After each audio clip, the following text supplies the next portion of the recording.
अच्छा, तो बताइए साद रिजवी साहब, टीएलपी के क्या सूरत हाल है, जरा बताएं हमें।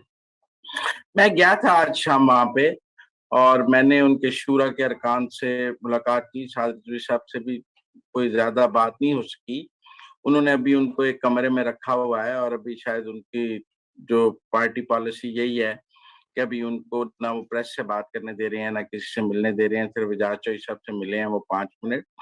लेकिन वहां पर 3-4 हजार आदमी जो है वो मौजूद है, जो 3 दिन के लिए उनके पास आया हुआ है, 5 हजार आदमी।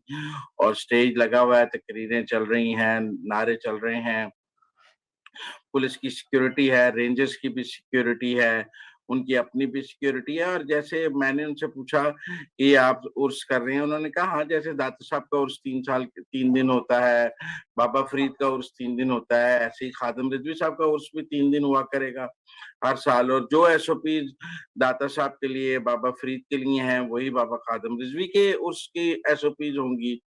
फिर मैंने वहां लोग उनके जो मुज़ाकराती टीम है उनसे बात की, शफीक अमीनी साहब से बात की, और मुफ्ती अल अज़हरी साहब से बात की। मैंने उनसे बार बार पूछा कि रियासत ने तो आपके साथ जो वादे किए थे वो पूरे कर दिए हैं, आपने भी रियासत के साथ कोई वादा किया है? तो उन्होंने कहा नहीं, हमने कोई वादा नहीं किया रियासत के साथ। मैंने कहा सुना है कि आप दोबारा धरना नहीं देंगे, मार्च नहीं करेंगे। उन्होंने कहा क्यों, इमरान खान को धरना और मार्च करने की इजाजत है और हमें नहीं है?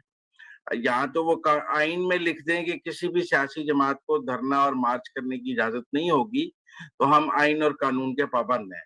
और अगर पाकिस्तान के आइन और कानून के अंदर बाकी सियासी जमातों को मार्च करने की, धरना देने की इजाजत है, तो हम पर कैसे पाबंदी हो सकती है? अगर मौलाना फजलुर रहमान साहब ने धरना दिया था 3 दिन का, अगर इमरान खान साहब ने दिया था, और अब भी पीडीएम जो है वो इस्लामाबाद मार्च की बात कर रही है, अभी वो जमात इस्लामी वाले मार्च की बात कर रहे हैं कि उन्होंने इस्लामाबाद में धरना देना है। तो अगर जो जिस चीज की इजाजत बाकी सियासी जमातों को है वो हमें क्यों नहीं है? हम भी एक सियासी जमात हैं, जो उनको इजाजत है वो हमें इजाजत है। रियासत हमसे कोई इम्तियाजी सलूक ना करे, उनके धरनों को फैसिलिटेट करती है, हमारों को रोकती है। ये इम्तियाजी सलूक है। हमने रियासत से कहा है कि हमारे साथ इम्तियाजी सलूक ना करें, जब हमारे साथ कोई होगा हम भी करेंगे। जी बिल्कुल। अच्छा, तो आप रजा, जी हाँ फौजिया, इस पर ये बनता है, वो ये जो आखिरी जुमला था ना, ये वो कहते हैं ना टीप का बंद था, रियासत हमारे साथ इम्तियाजी सलूक ना करे।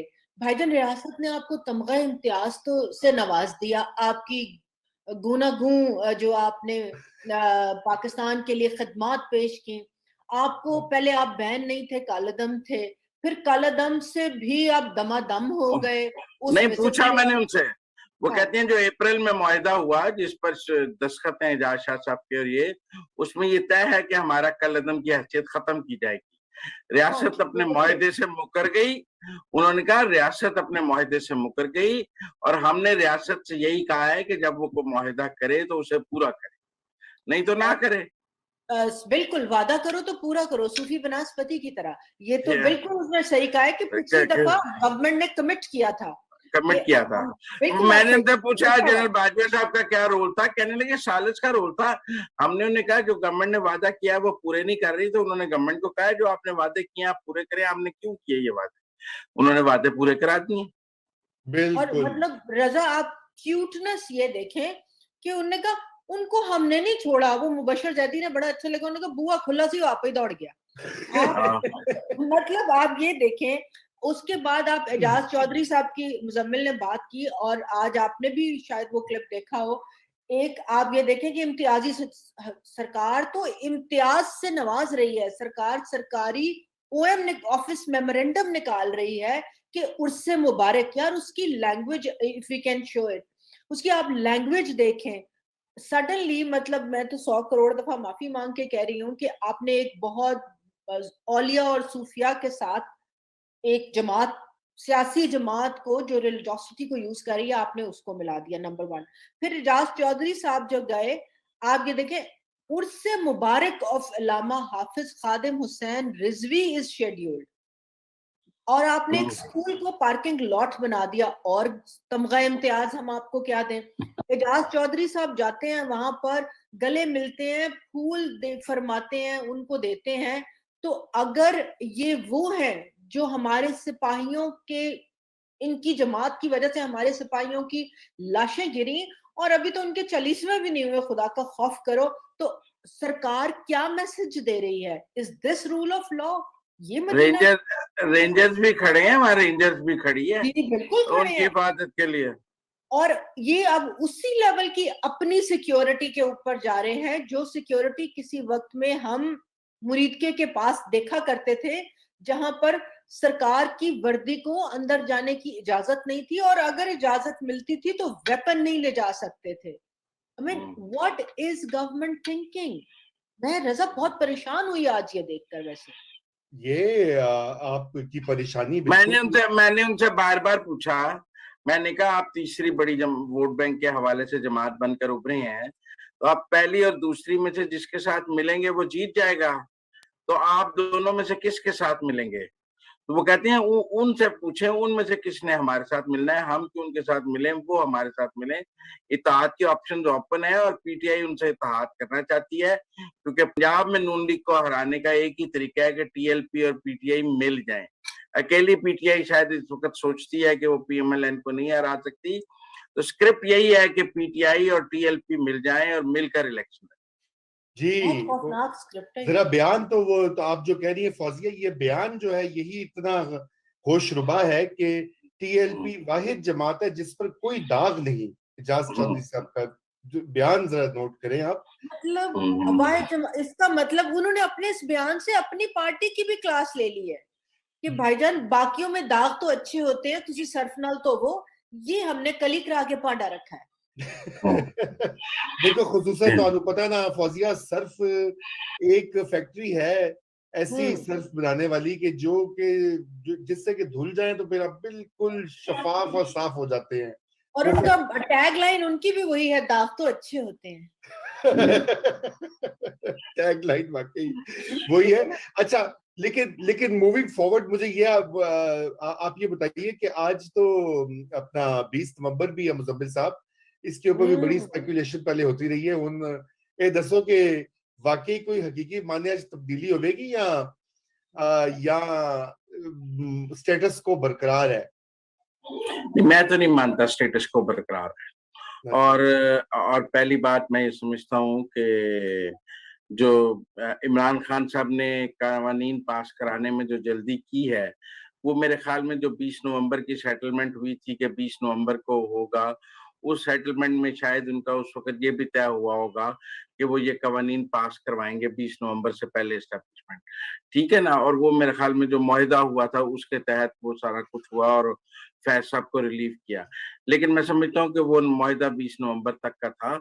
अब फैज साहब चले गए हैं, नए डीजी आईएसआई आ गए हैं, 21 नवंबर को वो चार्ज संभालेंगे। मेरे ख्याल में एक हम डिफरेंस देखेंगे, तब्दीली भी देखेंगे, चेंज ऑफ पॉलिसी भी एस्टेब्लिशमेंट में देखेंगे। आखिरी चंद दिन बहुत दोबारा से बहुत डर्टी रहे, लेकिन मेरा ख्याल है कि वो इसलिए भी जरूरी था कि फैज साहब को रिलीव करने के लिए अगर इमरान खान की कॉन्सेंट लेनी थी तो जो भी उन्होंने डर्टी शराइत रखी वो फिर उसका पार्ट एंड पार्सल थी। वरना 20 नवंबर से पहले इस तरह मुश्तरका इजलास बुलाना जबकि एक दफा आप नाकाम हो जाएं। लेकिन अब वो दूसरी दफा मैं नहीं समझता कि वो इजलास में फैज साहब ने वो पिंडी से पूरी मदद हुई तो वो हुआ, अकेले फैज साहब के बस की बात नहीं थी। अकेले फैज साहब के बस की बात होती तो पहला इजलास ही होता था। तो इसलिए मैं समझता हूँ कि आगे चेंज आएगा और चेंज इज इनएविटेबल। और अगर बाजवा साहब ने कंटिन्यू करना है 28 नवंबर 2022 के बाद तो चेंज तो बहुत जरूरी है। अहमद मीर साहब कह रहे थे कि एक जर्नैल ने अगले साल जाना है, उन्हें पता होगा जाना है, मुझे जाता नहीं लग रहा।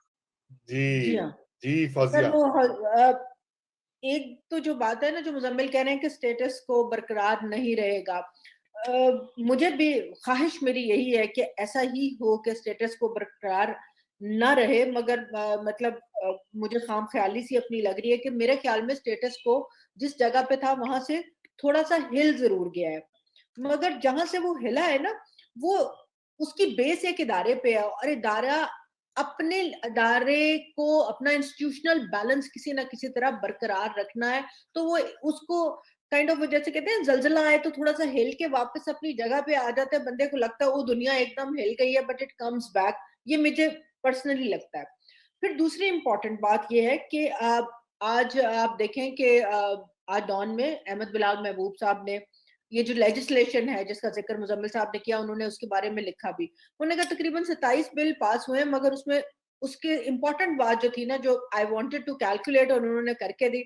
उन्होंने कहा अगर उन बिल पर जो इतनी इंपॉर्टेंस के हामी थे सारे के सारे उस लेजिस्लेशन पे देखें, तो पर बिल डिस्कशन का टाइम 6.5 मिनट्स आता है। 6.5 मिनट्स ये है। यहाँ पर रिड्यूस हुई है हमारा पार्लिमान, जो अपने आप को भी मुंह दिखाने के काबिल नहीं। मगर आज के फहद के आर्टिकल में से मैं आपको 2 लाइनें पढ़ के सुनाना चाहती हूँ। उसने कहा, उन्होंने रेड नोटिस उसका टाइटल है, उसने कहा there isn't even handed accountability here. There aren't heroes and villains here. There is no battle between good and evil taking place here. We are whistling our way into chaos, knowing well that bending system to our will, in fact, will end up breaking it. मेरे ख्याल में मतलब like I really loved it कि इतनी beautiful submission है ना उसकी। तो अब मुझे लग रहा है हम कोलू के बैल की तरह गोल गोल गोल गोल घूमे जा रहे हैं। The only thing is कि अब वो बैल की आंखों में से थोड़ी पट्टी हिल रही है। तो बैल कौन है? अवाम।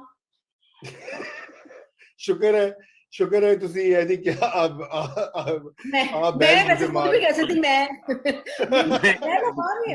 ये ज़हूर का बड़ा उसी पार्टी को हम वोट दिए जा रहे हैं। आप सिर्फ इससे दूर ना जाएं, आखिरी एग्जांपल ही देख लें। ये कार्टून जरा देखो फाजिया, तो आप जो बात करेंगे ना, ये उसी की निशानदेही है कि बुलडोज करते करते पार्लियामेंट को ही तोड़ डाला। और इसमें सारी पॉलिटिकल पार्टीज शामिल हैं, क्योंकि सब अभी तक पिछली दौर से हिस्सा लेने को तैयार है। वो पता है मैं लाहौर से हूँ ना, Muzammil will bear me out, actually आप भी, कि वो शहर में घर जो होते हैं ना, उनका एक अपना कल्चर होता है। तो मेरी नानी का घर शहर में है, जिसको हम अंदरून शहर कहते हैं।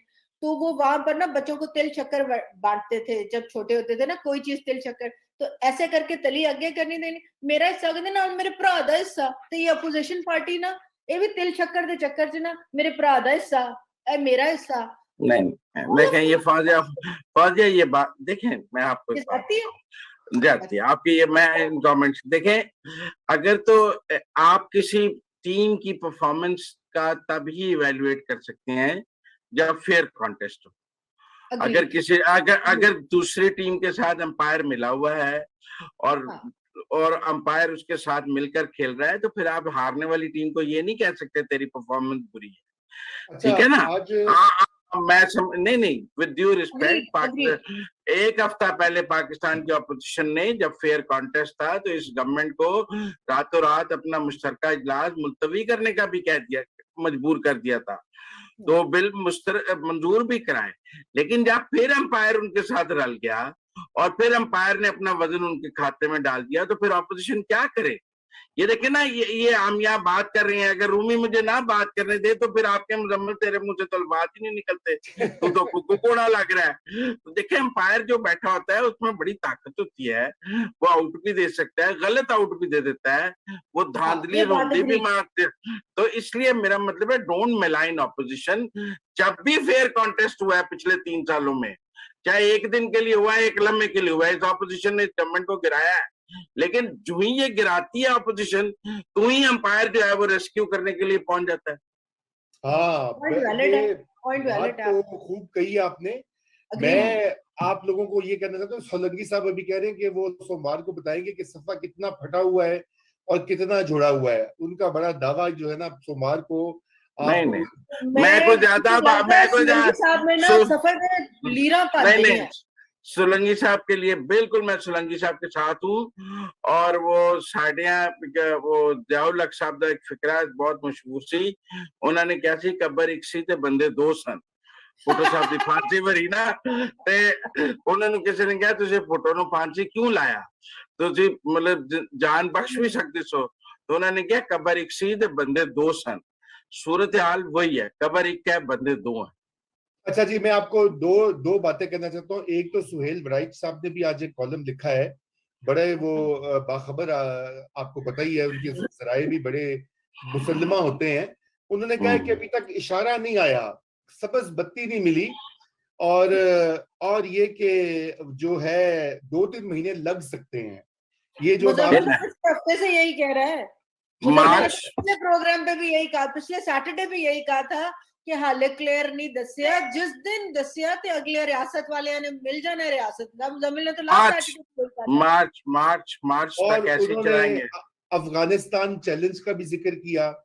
ओके, ठीक है, मुझे तो ये लगता है कि ये मार्च करते करते करते जो है ना, ये पूरे पूरे जो है ना 5 साल हो जाएंगे।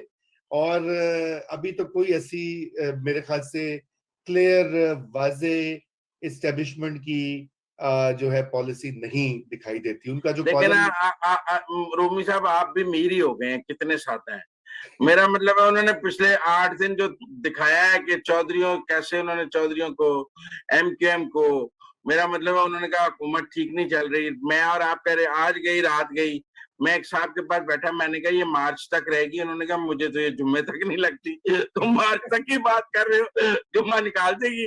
तो बात यह है कि जब वो माहौल बनाने लगते हैं तो उनको दिन ज्यादा नहीं लगते हैं। उन्होंने पिछले एक हफ्ते आपको माहौल बनाकर भी दिखाया है, फिर उसके बाद उसको उन्होंने समेट के भी दिखाया है कि हम माहौल बना भी लेते हैं, माहौल समेट भी लेते हैं। मेरा ख्याल है कि अब 20 के बाद आहिस्ता आहिस्ता ग्रेजुअली आप किसी दिन कहेंगे कि वो एस्टेब्लिशमेंट न्यूट्रल हो गई है, फिर किसी दिन कहेंगे नहीं नहीं साथ खड़ी हो गई, फिर अगले हफ्ते शो करते हुए हम कहेंगे नहीं फिर न्यूट्रल हो गई, देखे ना खान कितना कमजोर हो गया। तो वो इतना ज्यादा शॉक्स देंगे कि हम भी रोज कैलकुलेट करते करते उस स्टेज पे आ जाएंगे, कहेंगे नहीं नहीं ये नेचुरली गई है, एस्टेब्लिशमेंट ने नहीं भेजा। और एक दिन बैठ के हम भी ज़हनी तौर पे इसको कबूल कर लेंगे कि रोज तो जा रही थी, फिर चले ही जाना था ना उसने। तो मैं समझता हूँ कि वो इतने अभी उन्होंने सिर्फ शॉक्स देने शुरू किए हैं, शॉक्स विल इंक्रीज।